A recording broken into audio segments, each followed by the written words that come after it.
Trigger warning, the following video is a vent/rant about CPS group homes and foster care, involving abuse, molestation, neglect, rape, fighting, and theft. So remember, this is part of my life, and I've had to live through this from 13 to 18. So shut the fuck up! Sorry for cursing and getting mad right there, but unfortunately, it's not easy to talk about. This video is going to be very choppy and edity because I'm not able to do this in one take. Honestly, I can't.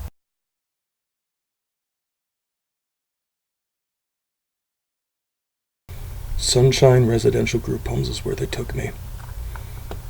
My CPS case manager took me from my house, my mom's house, which my mom and my dad were separated at the time, and now they're divorced. Who cares? Boo-hoo. Nobody gives a shit. Yeah. And waited there for a couple hours before the house manager came and took me to the group home, which was one of many. He explained the rules, tried to make me feel okay, but it wasn't okay. It was far from okay. First they'd search you, and everything you brought, they would search everything. I only had a couple of trash bags full of clothes when I first arrived, and they picked through all that and scattered it all. Searched me, made sure I didn't have anything, which I did. I had a couple knives, which they took, and I never got back, so that's that. But they told me to gather up all my shit, which they just spread everywhere, so but anyway, took it to the dressing room, or to the dresser in my room. I was escorted because you're not allowed to go behind the tape, which I'll explain in a bit. But first, all you get is one dresser and half a closet. 2 kids per room, except for the big room, which has 4 to 6 people in it, since it had 4 bedrooms. It was a 4-bedroom, and it had to stuff 10 kids in there, which every group home has 10 kids. If it has less, that just means that kids were kicked out or something, and we haven't found any new ones to take yet. Fucking assholes.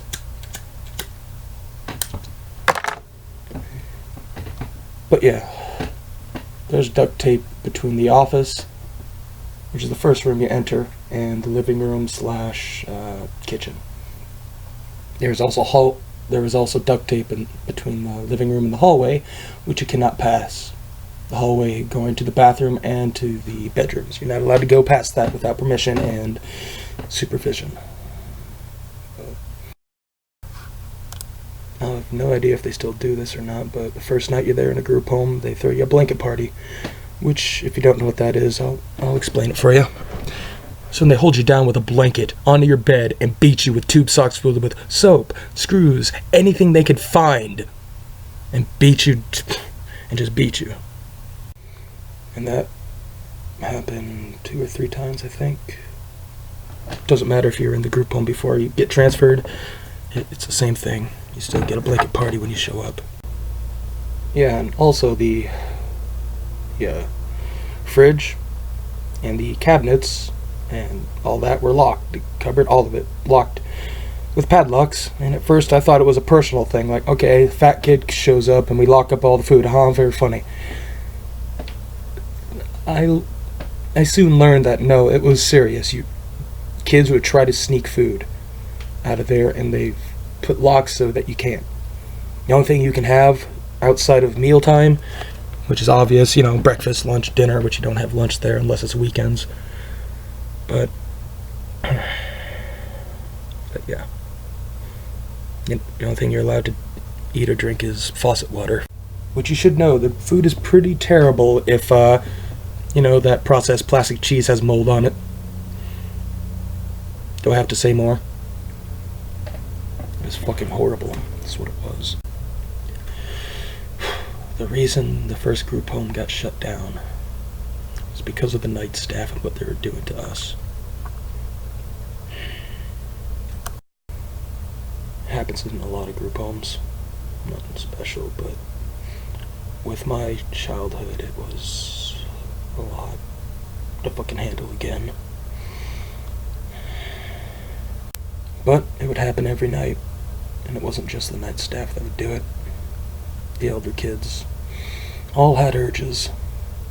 Wouldn't matter if you were trying to shower, trying to use the bathroom, trying to wash clothes. They would just take you to the garage or laying down. It didn't matter. Didn't matter. Didn't matter. Fuck! Damn it! I wasn't sure if I should leave that in there or not.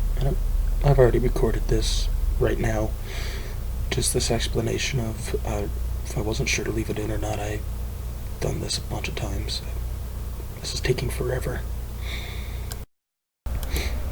It's been a while since I've tried to do this video again, so a lot has happened.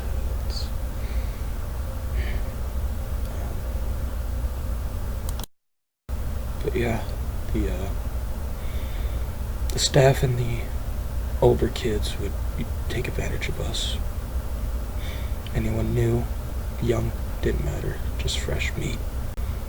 But too many kids spoke up. Group home got shut down. We were all shipped to different Sunshine residential group homes. Second one, another blanket party. And the staff weren't as abusive, but the kids were, because a lot of them were transferred with me. And that second group home, it's when I first decided that I would have to either gain their respect or their fear. So I created the ringneck cannibal, the RC persona, rap persona. Learned how to spit, freestyle, rap, whatever. Just to get them away from me. Just to let them absolutely find me as a freak of nature. This was also the group home where arguments were settled by boxing in the garage.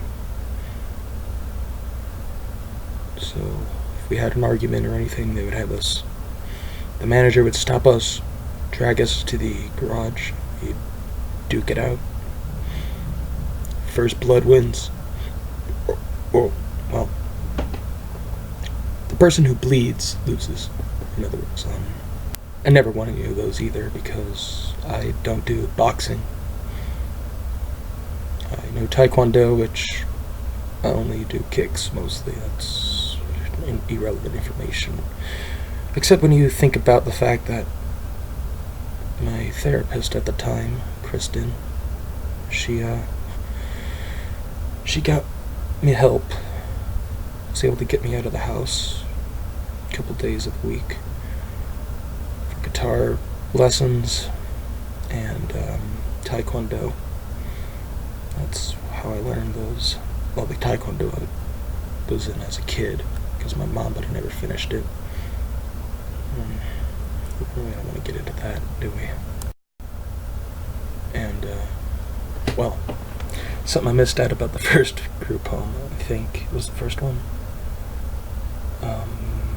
Yeah, it was. Where since all that abuse was happening all over again, I decided to prostitute myself out. I'd suck dick for their allowance money or charge her for my music player. So I guess it's just, it's a joke that I used to be a whore in the group. I used to be a whore as a teenager. Yeah. Fuck. I can't do this. I'm sorry. But I'm sorry. I'm sorry. I deserve to relive all this, so I'm gonna continue again. The second foster home. No, second group home. Right. There's foster homes. I've been to 2. But there's more group homes than anything. In the second group home, they, well, tried to straight camp me. In a way, tried to explain to them that I'm bi, I guess. Even now, it's more pan, poly, or whatever, but back then I didn't know what the fuck I was. I didn't know what was going on in the real world. I was locked behind 4 walls of... Sorry, flashback. It's been edited out, don't worry. So they tried to make me straight, tried to beat the gay thoughts out. Didn't work, obviously. Eventually, a couple of years go by maybe through all this, and foster home calls and wants me to be into foster care now. So talk to Tim, which was the foster father at the time, the foster dad. Come on, this is a better time in my life of the foster home, the first one at least. It was great. Yeah, it was decent. A 2-story house. It was decent. There was 2-3 other kids there, and Jose, right? He was the one that was there the longest, and he was a pretty good friend, even though we butt heads a couple of times here and there. There's a lot of people from the group homes and the foster homes I miss. I kind of wish I had helped better or something, knew him more. Anyway, the foster home. Yeah. We'd get high and drunk, which honestly might get him in trouble, so I probably shouldn't say that, but, fuck it. You know what? It was a hell of a lot better than the shit that I came from before and after that. So you know what? Let me have this. It was fucking great. For the first time in years, I had a girlfriend again, because you can't have anything in the group home.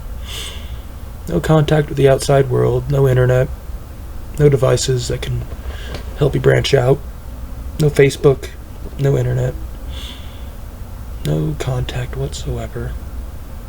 Which is why my girlfriend at the time, when I first went into the group home, left me, because she thought she had a dream where I was cheating on her.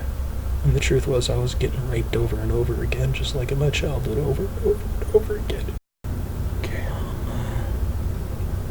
I don't really remember why the first foster home got shut down, because nothing bad was really happening there. In our honest opinion of just how much worse the group home was. Yeah, the foster home was way better. But nonetheless, case manager came around, picked me up, and dropped me off at a new foster home in the middle of a crip neighborhood. It was a shithole. Holes in the wall, the floor. Fucking... I'm sorry for making this long, but it's a lot to talk about, and it's a lot to, it's hard to open up about. But I don't have a wall right now, so it's not that hard, it's just painful. It's been a while since I've recorded, so I guess we'll pick up on the therapeutic group home, which not much big to explain there, except it was a big waste of time of waiting. Unable to listen to music or cope in any of my normal ways. I couldn't even draw. That was not allowed, especially with my drawings. After that, it was back to Sunshine Residential Group Homes again. And there was no getting out this time, I knew it. The foster homes didn't work out, so I was screwed. I was aging out. There was no going home. Week by week, they'd tell me, just wait another week, you'll go home. Week goes by, just next week, you'll go home. Month goes by, just wait a week, you'll go home. I become 18, and they kick me out onto the street as a homeless man. 18th birthday. What a great fucking present, huh? Thanks, God.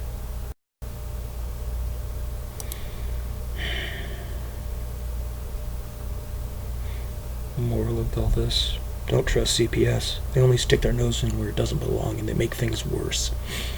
This is from Arizona CPS, so Child Protective Services, if you don't fucking understand that yet or not. Never get involved with them, never have them involved. They will only destroy your child or you if you're a child. They will ridicule, destroy, ravage, rape, beat. It'll destroy you. You'll learn nothing. You won't know how to drive. They won't allow it. You don't know how to balance a checkbook, they won't allow it. You don't know how to fucking pay bills, they won't allow it. You won't know how to fucking do anything yourself, they won't allow it. You're not allowed to fucking make your own appointments, they won't allow it! Sorry for snapping it. I guess you, computer.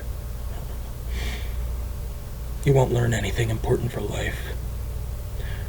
The only thing you'll learn is how to wait impatiently for something to never come. And how to clean. In fact, you'll become allergic to bleach too, just like I am now. You'll scrub the floor every month. Each tile, till they're sparkly clean. Just so the staff at that house can have a bonus from the person who's supposed to come by and inspect everything. And everything's always got to be perfect, or you're on restriction. Gotta scrub that toilet clean, do the dishes, do laundry, your own laundry. Gotta clean the windows, clean the fans, dust the house, remove all the knickknacks, dust them, put them back exactly where they were, photo evidence if needed.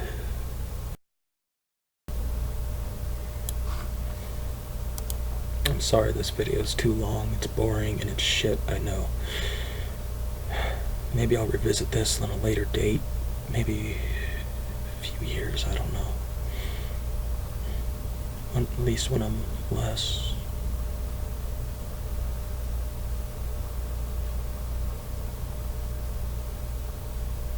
Things are not okay for me. Never were, never will be. I should just shut up and accept it.